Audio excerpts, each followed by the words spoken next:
فارسم نه عرب نه فارسم نه عرب. Eşittir mi ne?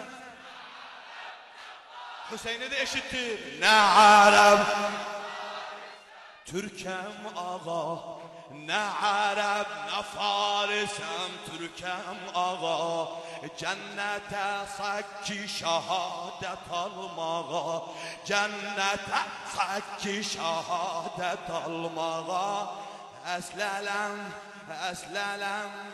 Əsləməm oğrunda qurban olmağa, əsləməm oğrunda qurban olmağa.